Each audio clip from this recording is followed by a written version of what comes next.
اقول وباللہ التوفیق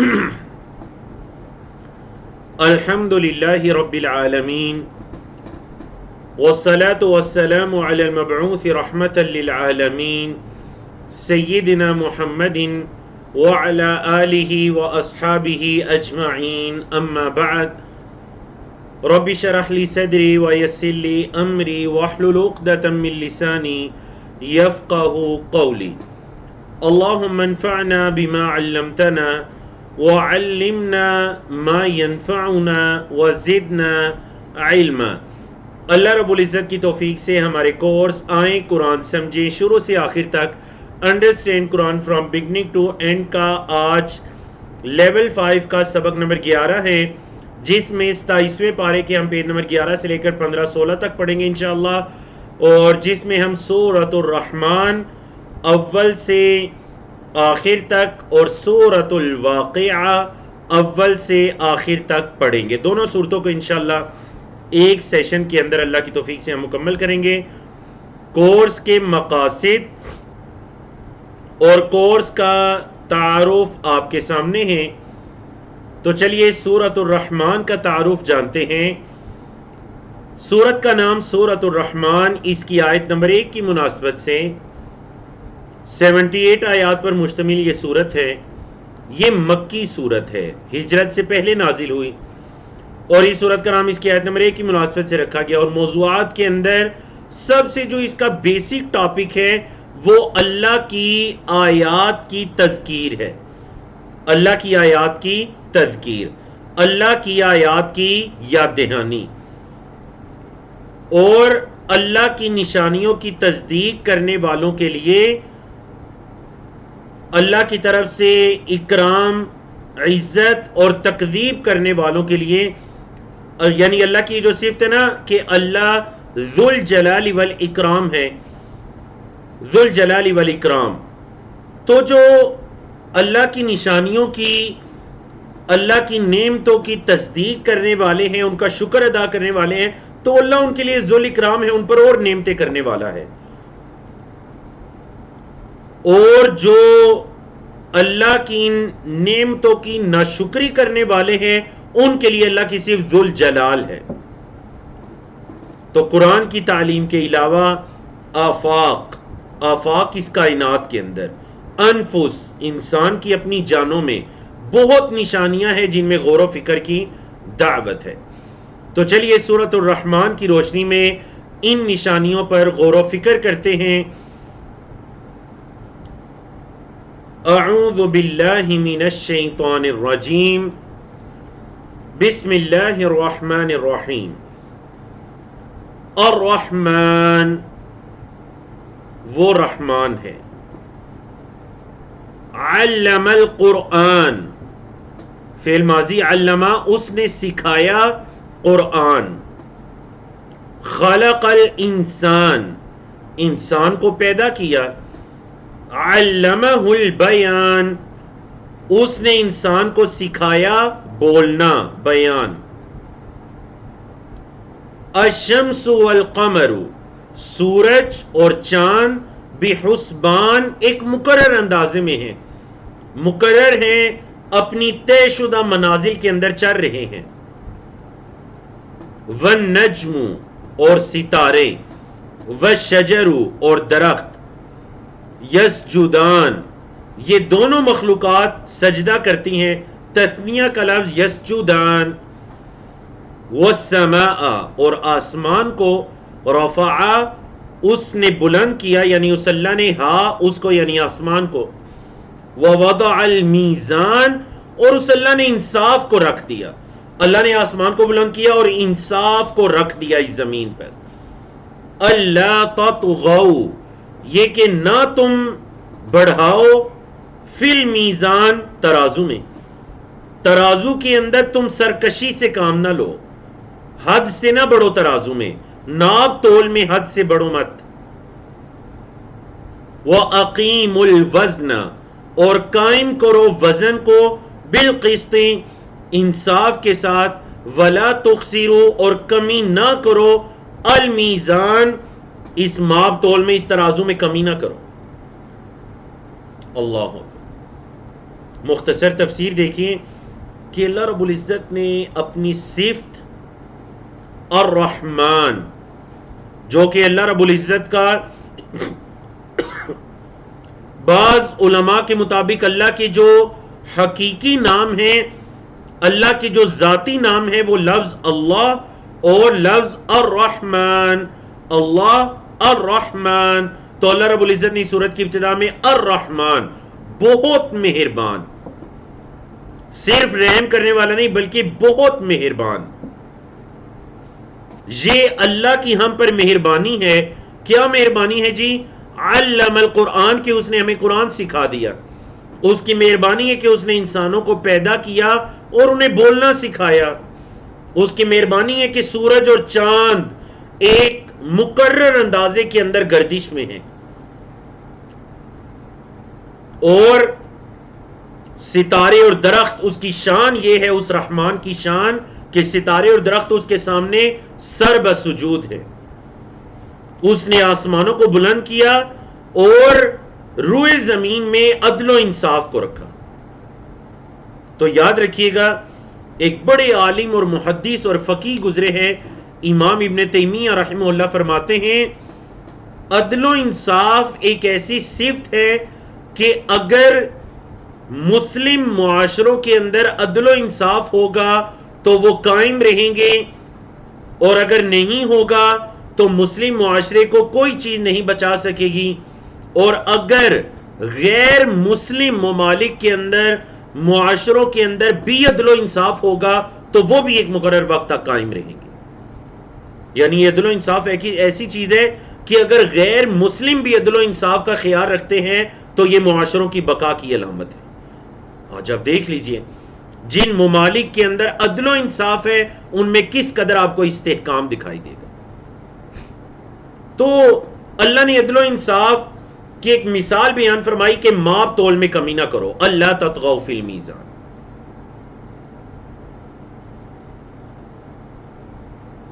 فرمایا والارض، اور زمین کو، وضعها، اس اللہ نے رکھا، للانام، مخلوقات کے لیے.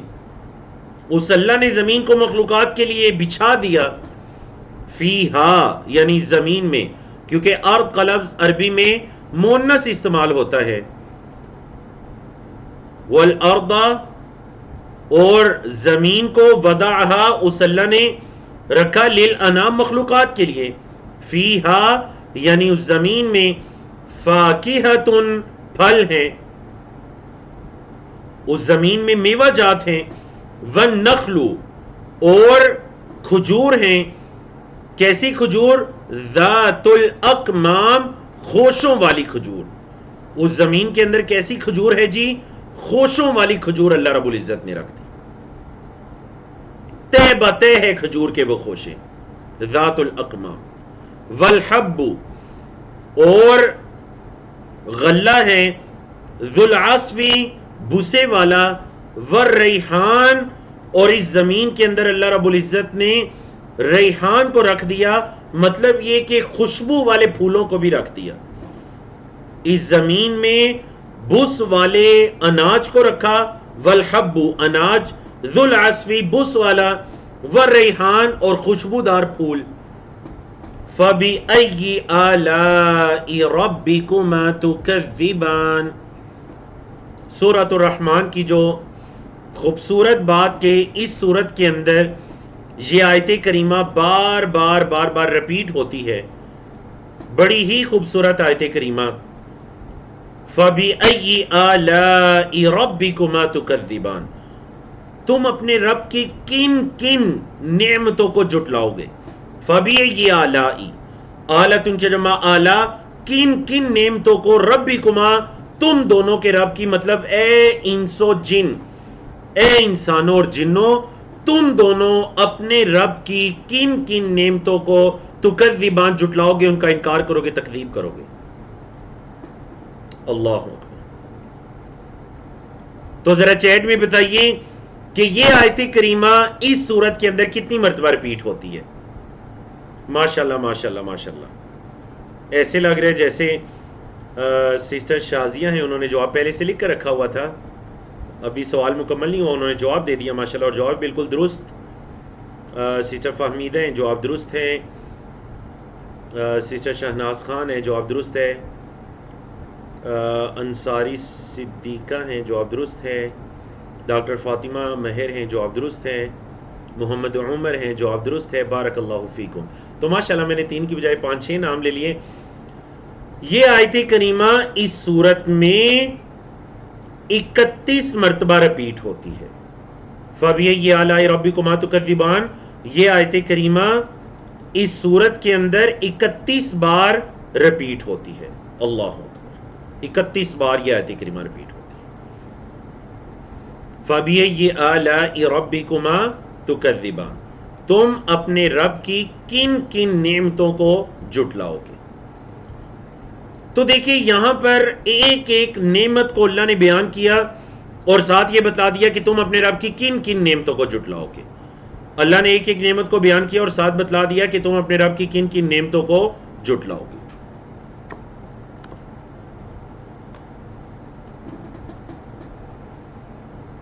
تو گویا کہ یہ احسان کو یاد کروانے کے لیے ہیں کہ تمہارے رب کے تم پر بڑے احسان ہیں. تم اپنے رب کے کن کن احسانات اور نعمتوں کو جھٹلاؤ گے. مطلب اللہ رب العزت ایک ایک نعمت اور ایک ایک احسان کو بتا رہے ہیں، یاد کروا رہے ہیں اور بتا رہے ہیں کہ تم اپنے رب کے کن کن احسانات اور نعمتوں کو جھٹلاؤ گے.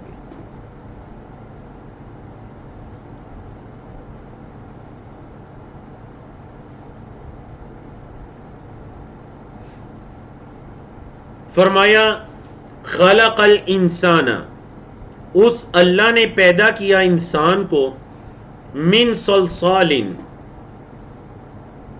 ایک کھنکھناتی مٹی سے. اس اللہ نے انسان کو پیدا کیا ایسی مٹی جو خشک ہوتی ہے جس سے آواز آتی ہے. ایک بجنے والی مٹی سے اس اللہ نے انسان کو پیدا کیا، کل فخار، جو ٹھیکری کی مانند ہے.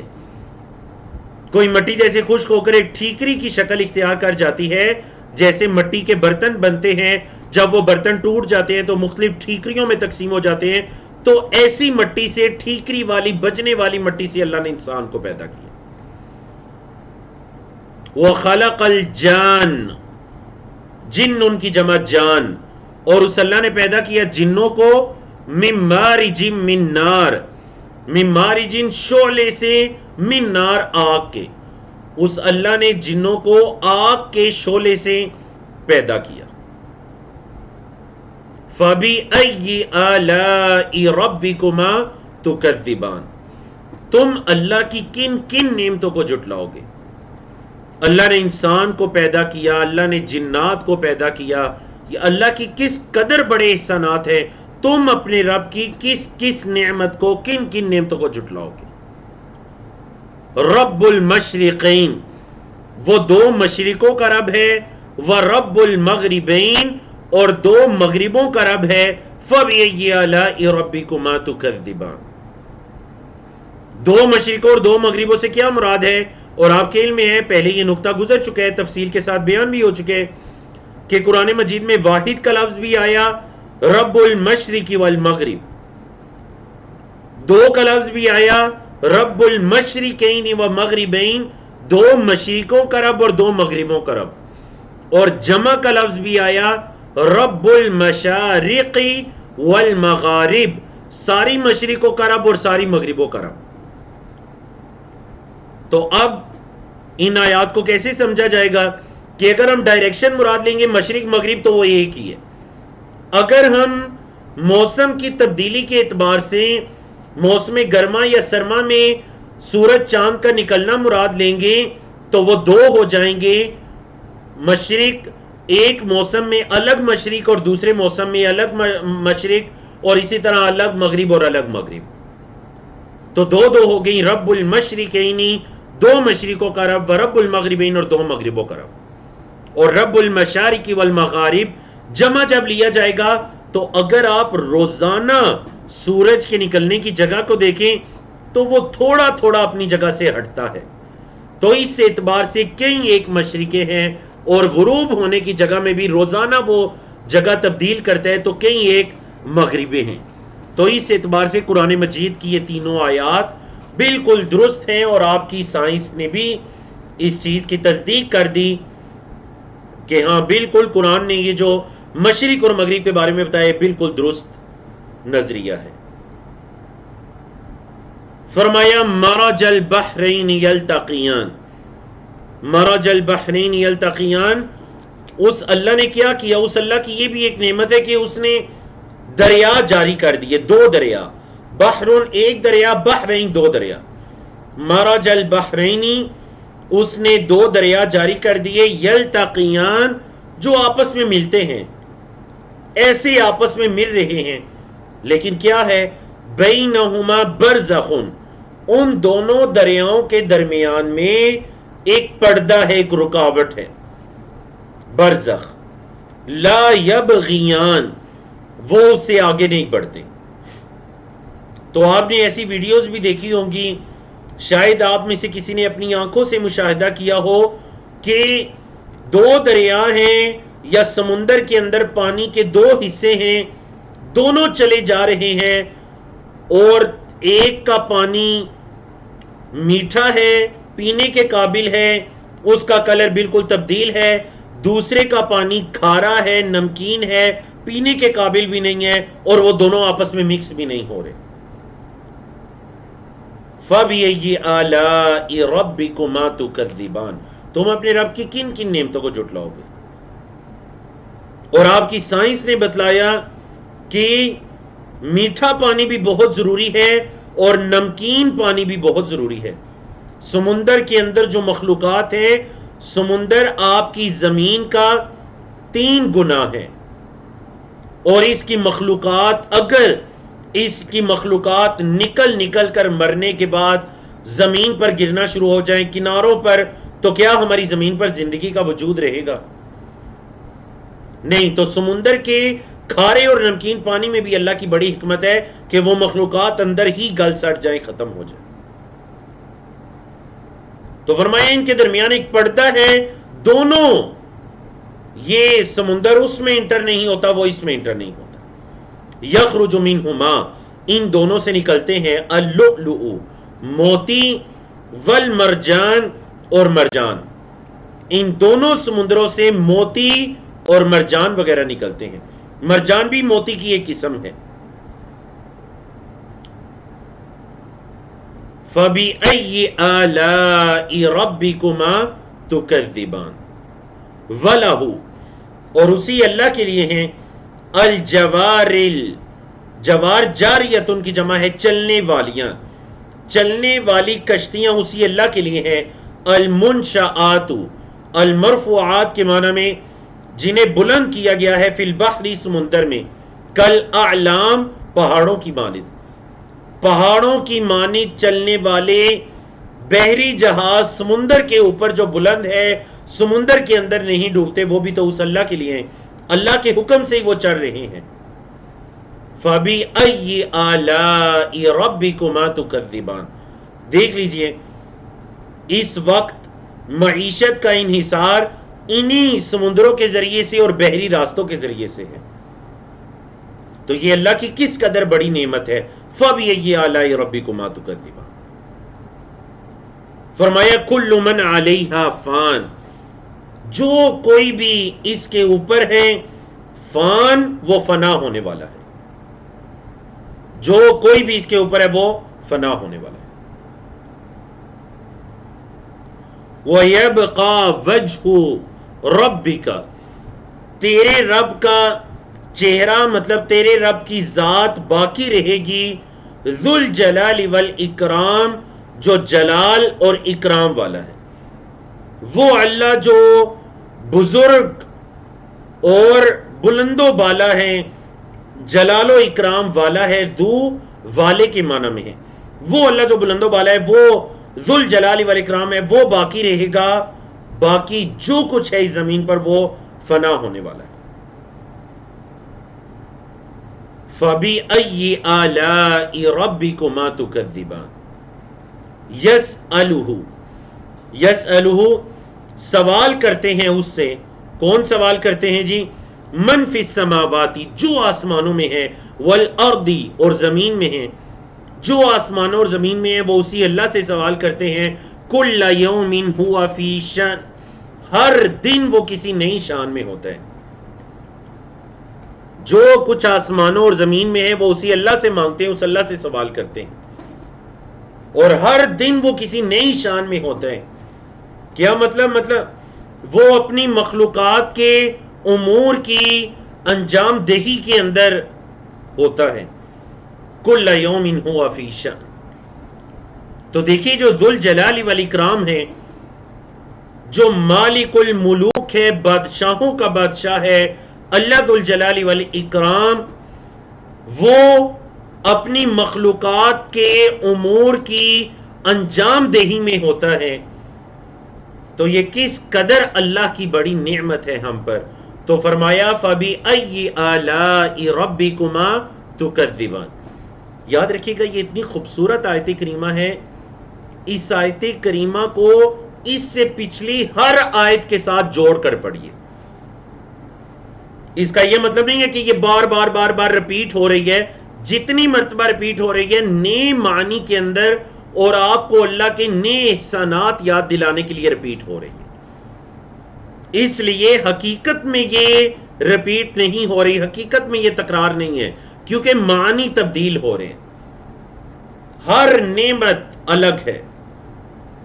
سنفرغ لکم ایھا الثقلان، سنفرغ لکم، ان قریب ہم متوجہ ہو جائیں گے تمہارے لیے، ایھا الثقلان، اے دو مخلوقات، اے دو مخلوقات یعنی اے جن و انس، ان قریب ہم متوجہ ہو جائیں گے تمہاری طرف. فَبِأَيِّ آلَاءِ رَبِّكُمَا تُكَذِّبَانِ. تو یہ اللہ کی کس قدر مہربانی ہے کہ اللہ اپنی مخلوقات پر متوجہ ہے. یا معشر الجن والانس، اے جنوں انس کی جماعت. معشر جماعت کے معنی میں ہے اے جنوں انس کی جماعت، ان استطعتم، اگر تم طاقت رکھتے ہو، ان تنفذوا، یہ کہ تم نکل جاؤ، من اقطار السماوات والارض، آسمانوں اور زمین کے کناروں سے. اگر تم یہ طاقت رکھتے ہو کہ تم آسمانوں اور زمین کے کناروں سے نکل جاؤ، فانفذوا، تو نکل جاؤ. لا تنفذون، نہیں تم نکل سکتے، الا بسلطان، مگر غلبے کے ساتھ. اور کیا تمہاری اتنی طاقت ہے کہ تم اللہ کے مقابلے میں غالب آ سکو؟ نعوذ باللہ من ذلک. تو مطلب یہ کہ مجھے اور آپ کو یہ سبق یاد کروائے جا رہے اس آیت نمبر 33 میں کہ اللہ کی زمین میں تم نے رہنا ہے. یا تو یہ ہے کہ اللہ کی زمین میں رہتے ہوئے اس کی اگر ناشکری کرتے ہو تو ٹھیک ہے، پھر اللہ کی زمین کو چھوڑ کر کہیں اور نکل جاؤ. تو کیا انسان کے لیے ممکن ہے کہ اللہ کی زمین سے کہیں اور نکل جائے؟ اللہ. تو یہ زمین بھی کس قدر اللہ کی بڑی نعمت ہے. اس کے اندر رہنا، اللہ کی نعمتوں کو استعمال کرنا. دیکھیے اللہ کی رحمت کو دیکھیے. جو اللہ کی نافرمانی کرتے ہیں اللہ رب العزت ان کو بھی اپنی نعمتیں عطا کرتا ہے. یہ اللہ کی مہربانی ہے، وہ الرحمن ہے. لیکن یاد رکھیے گا آخرت کی نعمتیں صرف اور صرف اللہ کے فرما بردار بندوں کے لیے ہوں. دنیا کی اللہ کے ہاں کوئی اہمیت نہیں ہے، مچھر کے پر کے برابر اہمیت بھی نہیں ہے. تو کفار مسلمان سب دنیا سے فائدہ اٹھاتے ہیں. اگر اہمیت ہوتی مچھر کے پر جتنی بھی، تو حدیث کے مطابق اللہ کافر کو ایک گھونٹ پانی بھی نہ دیتا اس کی نافرمانی کی وجہ سے. تو فرمایا فَبِأَيِّ آلَاءِ رَبِّكُمَا تُكَذِّبَانِ. دیکھیے ربکما، تم دونوں کا رب، ربکا آپ کا رب، ربکما تم دونوں کا رب، ربکم تم سب کا رب. تو چونکہ یہاں پر مخاطب انس و جن ہیں تو فرمایا ربکما تم دونوں کا رب. یعنی اے مخلوقات میں سے انس و جن تم دونوں کا رب. تم دونوں اپنے رب کی کن کن نعمتوں کو جھٹلاؤ گے. یرسل علیکما شواظ من نار، یرسل بھیجے جائیں گے علیکما تم دونوں پر شواظ من نار آگ کے انگارے، آگ کے شعلے تم دونوں پر بھیجے جائیں گے، ونحاس اور دھواں، فلا تنتصران تم اس کے مقابلے میں ٹھہر نہیں سکو گے۔ اللہ کا عذاب یہ ہے کہ تم پر آگ کے شعلے اور دھویں بھیجے جائیں گے اور تم اس کے مقابلے کی تاب نہ لا سکو گے۔ فَبِأَيِّ آلَاءِ رَبِّكُمَا تُكَذِّبَانِ،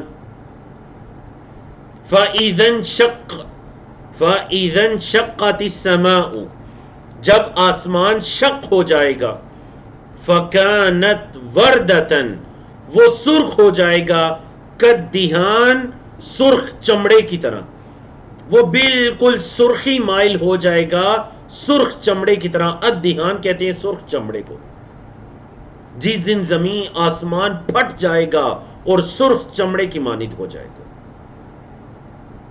فَبِأَيِّ آلَاءِ رَبِّكُمَا تُكَذِّبَانِ، تو دیکھیں میری اور آپ کے ذہنوں میں یہ سوال پیدا ہو سکتے ہیں کہ اللہ کی نعمتوں کا ذکر ہو رہا ہے تو ٹھیک ہے، نعمتوں کے بارے میں تو یہ کہنا فَبِأَيِّ آلَاءِ رَبِّكُمَا تُكَذِّبَانِ ٹھیک ہے، لیکن یہاں پر اللہ کے عذاب کا ذکر ہو رہا ہے، قیامت کے قائم ہونے کا ذکر ہو رہا ہے، تو اس مناسبت سے کیسے کہا گیا فَبِأَيِّ آلَاءِ رَبِّكُمَا تُكَذِّبَانِ؟ سوال سمجھ آیا آپ کو؟ تو دیکھتے ہیں پہلے آپ میں سے کس کی طرف سے جواب موصول ہوتا ہے۔ فرمایا فَيَوْمَئِذٍ پس اس دن لا يُسْأَلُ نہیں سوال کیا جائے گا، جب وہ قیامت کا دن قائم ہوگا تو نہیں سوال کیا جائے گا، عن ذنبہ گناہوں کے بارے میں، اس کے گناہوں کے بارے میں نہیں سوال کیا جائے گا، انسن کسی انسان سے، ولا جان اور نہ ہی کسی جن سے، کسی انسان یا جن سے اس کے گناہوں کے بارے میں سوال نہیں کیا جائے گا۔ کیوں؟ کیونکہ انسان کے اعضاء بول بول کر خود سے اللہ کے سامنے گواہی دیں گے کہ یہ بندہ کیا کیا عمل کیا کرتا تھا، ورنہ بندے سے سوالات تو ظاہر باتیں ہوں گے، اے بندے عمر کہاں گزاری، جو علم سیکھا کتنا عمل کیا، مال کہاں سے کمایا، کہاں خرچ کیا، اللہ نے جوانی دی تھی کن کاموں میں صرف کی، یہ تمام سوالات ہونے ہیں اللہ کے سامنے۔ لیکن یہاں مطلب اگر کوئی انکار بھی کرے گا تو اس کے اعضاء بول بول کر بتلائیں گے، اسے سوال کی یا بار بار تکرار کی نوبت نہیں آئے گی۔ فَبِأَيِّ آلَاءِ رَبِّكُمَا تُكَذِّبَانِ يُعْرَفُ الْمُجْرِمُونَ پہچان لیے جائیں گے مجرم لوگ، بِسِیمَاهُمْ اپنی نشانیوں سے۔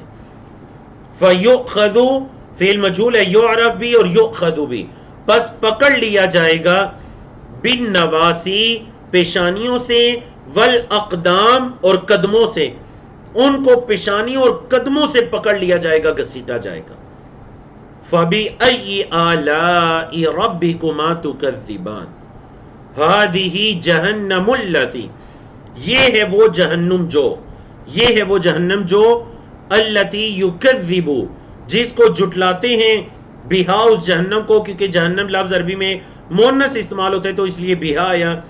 یہ ہے وہ جہنم جس کو جھٹلاتے ہیں المجرمون مجرم لوگ، یہ ہے وہ جہنم جس کو مجرم لوگ جھٹلاتے ہیں۔ یطوفون بینہا طواف کریں گے اس کے درمیان، یعنی اس جہنم کے درمیان، وبین حمیم اور کھولتے ہوئے، حمیم آن کھولتے ہوئے گرم پانی کے درمیان وہ چکر لگا رہے ہوں گے۔ طواف کا لفظی مطلب چکر لگانا، یطوفون بینہا یعنی بین جہنم، جہنم کے درمیان اور کھولتے ہوئے پانی کے درمیان چکر لگا رہے ہوں گے۔ فَبِأَيِّ آلَاءِ رَبِّكُمَا تُكَذِّبَانِ اللہ اکبر۔ تو چلیں سوال کے جواب کی طرف بھی آتے ہیں تاکہ آپ کو بات سمجھنے میں مزید آسانی رہے۔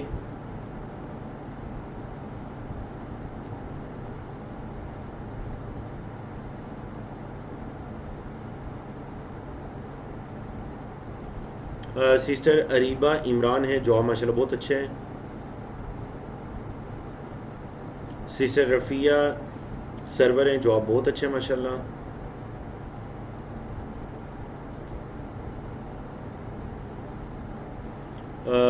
برادر ہارون موسیٰ بہت اچھا جواب ہے ماشاءاللہ.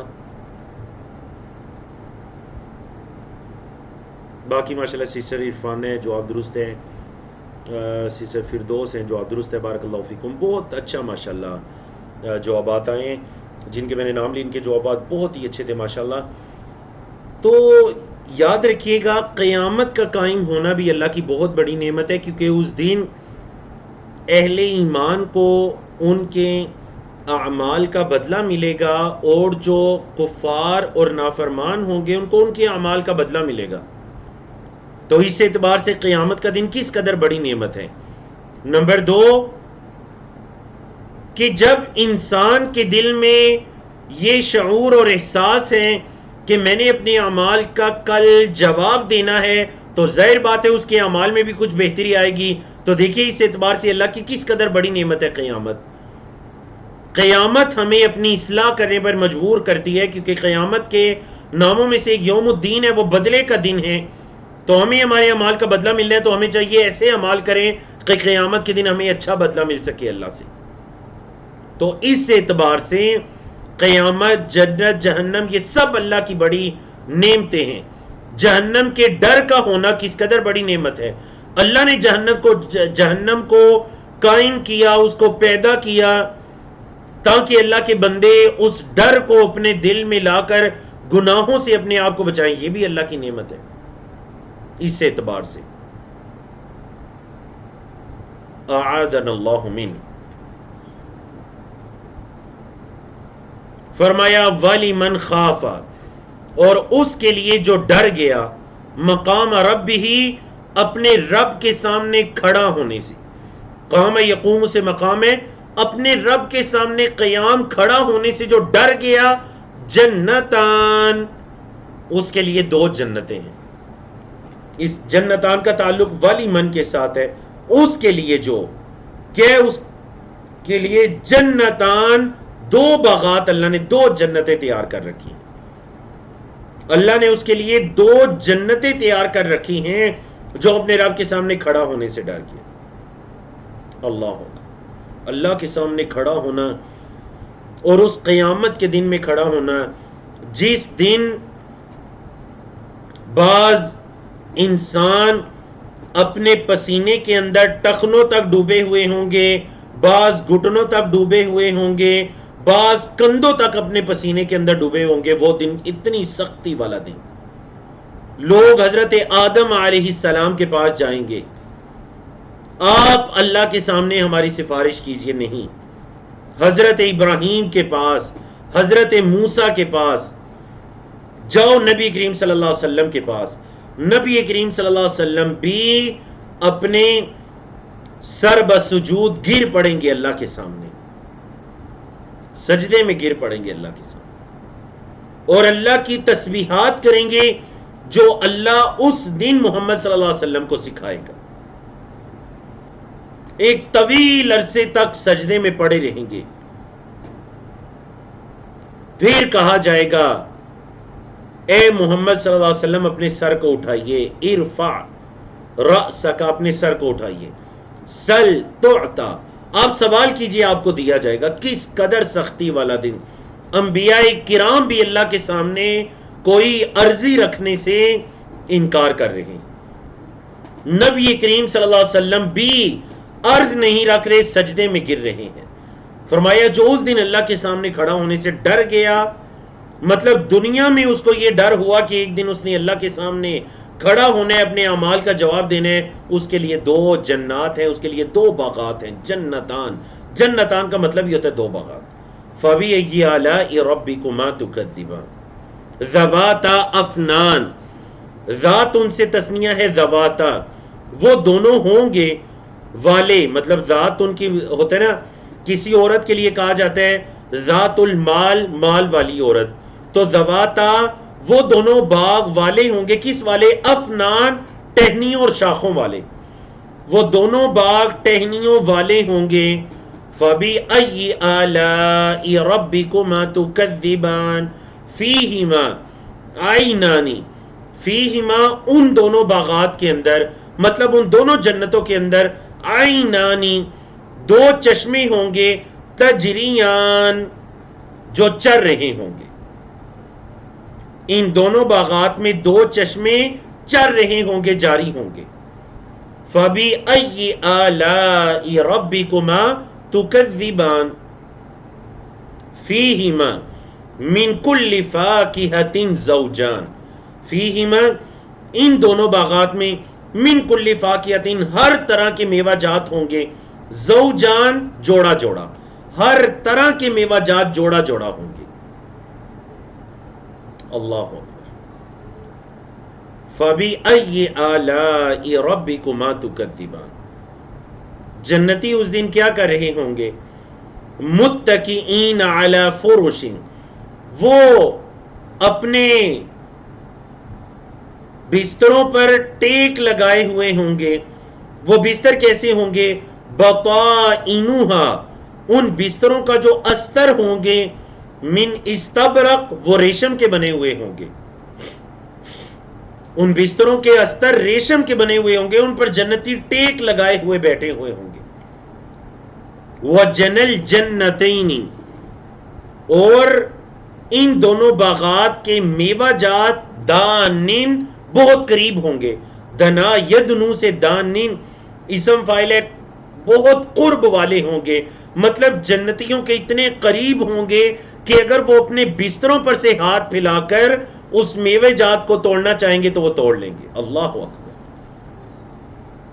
اللہم انا نسألک الجنت الفردوس، اللہم انا نسألک الجنت الفردوس، اللہم انا نسألک الجنت الفردوس. فَبِأَيِّ آلَاءِ رَبِّكُمَا تُكَذِّبَانِ.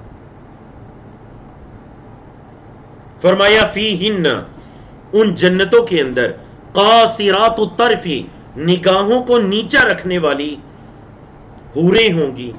ان جنتوں کے اندر خواتین ہوں گی نگاہوں کو نیچا رکھنے والی. کیسی ہوں گی وہ؟ لم یطمثہن، نہیں چھوا ہوگا انہیں، انسن کسی انسان نے، قبلہم ان سے پہلے، ولا جان اور نہ ہی کسی جن نے. اس سے پہلے انہیں کسی انسان یا جن نے مس بھی نہیں کیا ہوگا. فَبِأَيِّ آلَاءِ رَبِّكُمَا تُكَذِّبَانِ.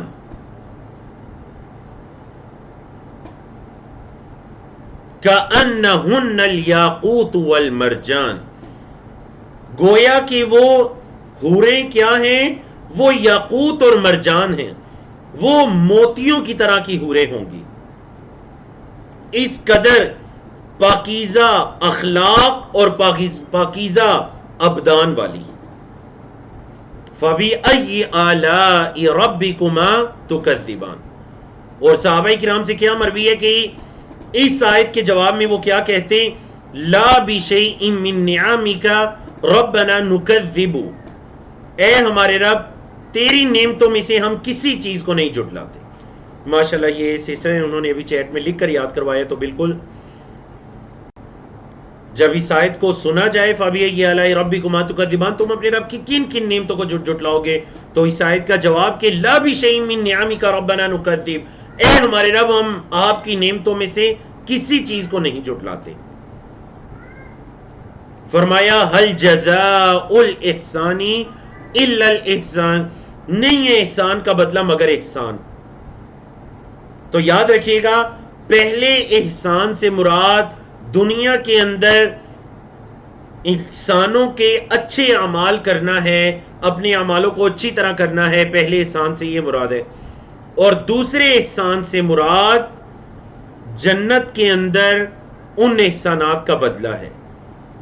تو اللہ نے فرمایا احسان کا بدلہ احسان ہے، مطلب جو دنیا میں احسان کی راہ پر چلتے تھے. اور آپ کے علم میں ہے احسان، نبی کریم صلی اللہ علیہ وسلم سے سوال ہوا احسان کیا ہے؟ نبی کریم صلی اللہ علیہ وسلم نے فرمایا ان تعبد اللہ کأنک تراہ، احسان کا سب سے اعلیٰ درجہ یہ ہے کہ تم اللہ کے ایسے بندے بن جاؤ کہ تمہیں یہ شعور ہو جائے، تمہارے دل میں یہ احساس ہو کہ تم اللہ کو دیکھ رہے ہو. فَإِن لَّمْ تَكُن تَرَاهُ فَإِنَّهُ يَرَاكَ، اگر تم اللہ کو نہیں